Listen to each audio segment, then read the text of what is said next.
Hello everyone, welcome back to our channel লানি পাতু blogs. And আমি চলে এসেছি আবার একটা নতুন ভিডিও নিয়ে। তো আজকের ভিডিওটা লাস্ট অবধি দেখো। আই হোপ আজকের ভিডিওটা তোমাদের খুব ভালো লাগবে। আর ব্যাপারটা হচ্ছে কি, অনেকটা দেরি হয়ে গেছে আর এখন যাবো হচ্ছে কিটেশ্বরী মেলাতে।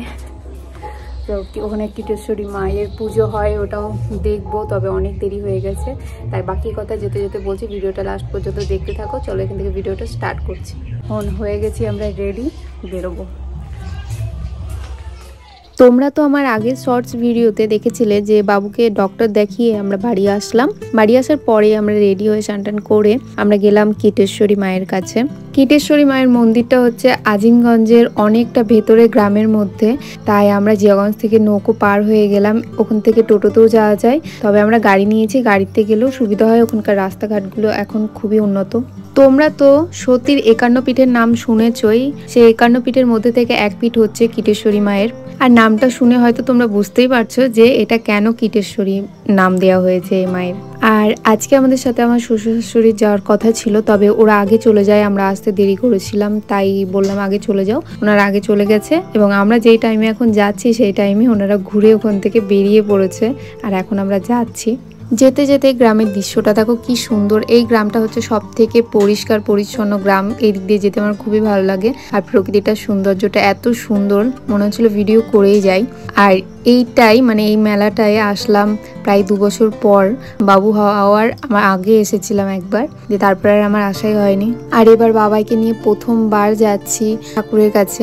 আর যেতে যেতে গ্রামের ভেতরে এই ফুলগুলো দেখতে পেলাম, কি সুন্দর লাগছিল, তাই একটা ভিডিও করে নিলাম।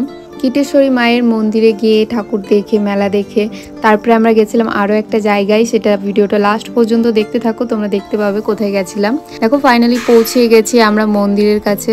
মায়ের 51 সতীপীঠের ভেতরে এক পীঠ কিটেশ্বরী মায়ের মন্দিরের সামনে পৌঁছে গেছি। আর এই হচ্ছে মেলা। এখানে অনেক বড় একটা মেলা বসে, তবে এখানে মেলাটা হয় মানে মায়ের পুজো হয় শনিবার মঙ্গলবার, তো মেলাটাও জমজমাট হয় সেই দিনগুলোতেই, শনিবার মঙ্গলবার। আজকে আমরা এসেছি হচ্ছে বৃহস্পতিবার, কারণ ও ছুটি করেছিল আজকে, আর আমাদের সেই সব দিনগুলোতে ছুটি নেই, তাই আমরা সেই সুযোগে ঘুরে যাচ্ছি।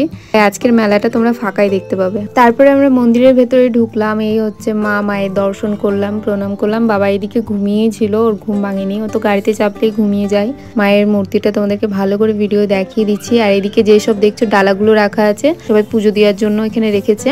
আর তার সামনেই গণেশ মন্দির। সমস্তটা তোমাদেরকে ঘুরে দেখাবো আজকে মেলাটা। মায়ের মন্দির থেকে বেরিয়ে আমরা পুরোটা ঘুরে দেখছিলাম। বাবাই তো ঘুমিয়েছিল, ওকে ঘুম থেকে আর উঠাচ্ছিলাম না, ভাবলাম ও নিজে থেকে উঠুক। আর এইদিকে যে ডালার দোকানগুলো দেখছো, এখান থেকে ডালা কিনে সবাই পুজো দিতে পারবে মায়ের কাছে। আর এইদিকে দেখো মেলার প্রায় দোকানই বন্ধ, তবে অনেকগুলো দোকানই খোলা আছে। যারা দূরের দোকানদার তারা বন্ধ করেই দিয়ে যায়, একবারে মঙ্গলবার শনিবারেই খোলে। মানে সেই দিনটাই এত জমজমাট থাকে মেলাটা, এখানে পা রাখার জায়গা থাকে না। অনেকে এখানে পিকনিক করতে আসে, তবে আমি কোনোদিনও এখানে পিকনিক করিনি, আমার করার একদম মানে অনেক ইচ্ছে আছে। আর এই সব দোকান থেকেই কিছু কিছু জিনিস কিনে নিলাম বাড়িতে, যেসব বাচ্চা কাচ্চারা আছে আর বাবাইয়ের জন্য। এখানে পুতুল নিয়েছি, আরও অনেক কিছু নিয়েছিলাম। খাওয়ার জন্য বেশি কিছু নিতে পারিনি, কারণ বেশিরভাগ খাওয়ার দোকানই বন্ধ ছিল। এখান থেকে আমরা মোমো খেয়েছিলাম, তবে খাওয়ার ইচ্ছে একদমই ছিল না। পার্থ বললো তাই খেলাম, কিন্তু মোমোটা তেমন ভালো ছিল না। মোটামুটি খাওয়ার মতো ছিল, অতটা মানে যেসব আমরা জিয়াগঞ্জে খাই তেমন তো একদমই না। আর এখান থেকে আমরা খাওয়ার জিনিস নিয়ে গেছি বলতে জিলেপি টিলেপি নিয়ে ওগুলো যেহেতু মানে তেলগুলো জানি না আমার কেন ভালো লাগে না, কি মানে কোন পোড়া তেলে কবেকার তেলে ভাজা থাকবে না থাকবে, সেই জন্য নিইনি। এই হচ্ছে ভুট্টার খইগুলো নিয়েছিলাম। প্রতিবারই যখনই আসি এই মেলায় এই খইগুলো নিই, খুব ভালো লাগে। আর এতগুলো জিনিস নিয়েছিলাম, সেগুলো তোমাদেরকে দেখাচ্ছিলাম। আর ফাইনালি আমাদের মেলা ঘোরা শেষ হলো। আর কি বলতো, মানে আমাদের বেবি নিয়ে আমাদের মতো মানুষদের এই ফাঁকা মেলায় ঠিক আছে। তাছাড়া এত জমজমাট হয় মেলাটা, মানে যেই সব দিনে জমজমাট হয় মঙ্গলবার শনিবার, সেই দিন আসলে তো পা রাখার জায়গায় পেতাম না। আর তারপরে মেলা থেকে বেরিয়ে সোজা আসলাম হচ্ছে আমরা ধামে। এই ধামের মন্দিরে চলে আসলাম, কারণ ধামের মন্দিরের এদিকে রাস্তাটা সোজা রাস্তাটা খুবই সুন্দর, ওই দিক দিয়ে তাই গেলাম না। আর ভাবলাম যখন এদিক দিয়ে যাচ্ছি, সামনেই ধাম পড়ছে, ধামের ভেতর থেকে ঘুরে যায় একবার। ধামটাও আজকে ফাঁকাই ছিল। এই ডাহাপাড়া ধাম মন্দিরটা আমার খুবই ভালো লাগে, ছোট থেকে আসছি এই জায়গাটায়। আর এই দিকটা আগে একদম অন্যরকম ছিল, যখন ছোটতে আসতাম, মানে প্রায় মানে তখন আমার বয়স 12, তখন থেকে আসি। এই জায়গাটা একদম অন্যরকম ছিল তখন দেখেই মনে হতো এই জায়গাটা নতুন তৈরি হচ্ছে মন্দিরগুলো। আর এখন পুরোটা কমপ্লিট হয়ে গেছে, খুব সুন্দরভাবে সাজানো হয়েছে। সামনের গেট থেকে ঢুকে চারি সাইডে গোলাপের গাছ, আর গোলাপগুলো 2 হাত দিয়ে দেখাতে হবে, এতটাই বড় সাইজের, দারুণ লাগে। এখানে অনেক ধরনের ফুল ছিল, সব তোমরা ভিডিওতে দেখতে পাবে। আর গোলাপের এখানে নানান ভ্যারাইটিস কালারও ছিল। যতক্ষণ সময় ছিল আমাদের হাতে পুরোটা ঘুরে দেখলাম, আর একটু সময় কাটালাম, ভিডিও করলাম, ছবি তুললাম, দিয়ে ওখান থেকে বেরিয়ে গেলাম বাড়ির জন্য। এই ডাহাপাড়া ধামে বৈশাখ জ্যৈষ্ঠ মাসের দিকে অনেক বড় অনুষ্ঠান হয়, এখানে অনেকে আসে, আমরাও আসি, অনেক দূর দূর থেকে মানুষ আসে, বড় বড় মৎস্যভয় খাওয়ানো হয়, খুব সুন্দর হয়। মানে সেই সময়টা এত আনন্দ লাগে, প্রচুর বড় একটা মেলা বসে। এবার যদি আসি তোমাদেরকে অবশ্যই ব্লগে দেখাবো, পুরো মন্দিরটা তোমাদেরকে ভিডিওতে দেখিয়ে দিচ্ছি। তোমাদের কেমন লেগেছে আজকের ভিডিওটা কিন্তু অবশ্যই আমাকে জানিও কমেন্ট করে। আর ভিডিওটা ভালো লাগলে কিন্তু অবশ্যই লাইক করে দিও।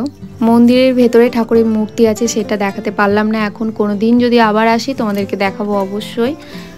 আর এইদিকে দেখো ফুলের বাগান আছে, এই সমস্ত ফুলগুলো দিয়ে কিন্তু এখানকার ঠাকুরের পুজো হয়। এখানে কিন্তু অনেক ঠাকুর আছে, সমস্ত ঠাকুরের সেবা দেওয়া হয় এই ফুলগুলো দিয়ে। এবং বাকি যেগুলো কি করা হয় সেগুলো কিন্তু আমি জানি না।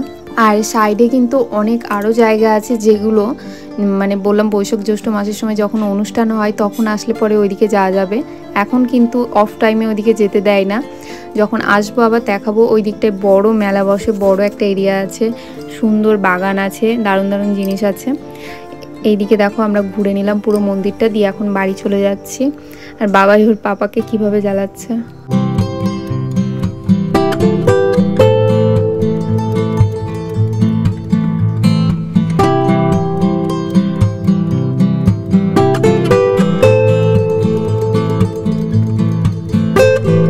দিকে আমরা বাড়ি চলে আসলাম নৌকো পার হয়ে। বাড়ি আস্তে আস্তে সন্ধ্যে লেগে গেছিলো, অনেকটা অন্ধকার হয়ে গেছিলো। আর আজিমগঞ্জ থেকে জিয়াগঞ্জটা দেখতে কত সুন্দর লাগছে দেখো। আর বাড়ি এসে তোমাদেরকে দেখাচ্ছিলাম যে কি কি কিনেছি। এই পুতুলটা পরীর জন্য, আর পরীর ভাইয়ের জন্য, আর মা বাবুর জন্য এই কী নিয়েছে সেগুলো দেখাচ্ছিল। বাবু তো ঠাম্মির দেওয়া জিনিসটাই বেশি পছন্দ করে, ওটা নিয়েই খেলতে ব্যস্ত ছিল। তো গাইস আজকের ব্লগটা এখানে এন্ড করছি। ভিডিওটা ভালো লাগলে অবশ্যই লাইক করে দিও। দেখা হচ্ছে তোমাদের সাথে নেক্সট ভিডিওতে। Tata, bye bye, take care.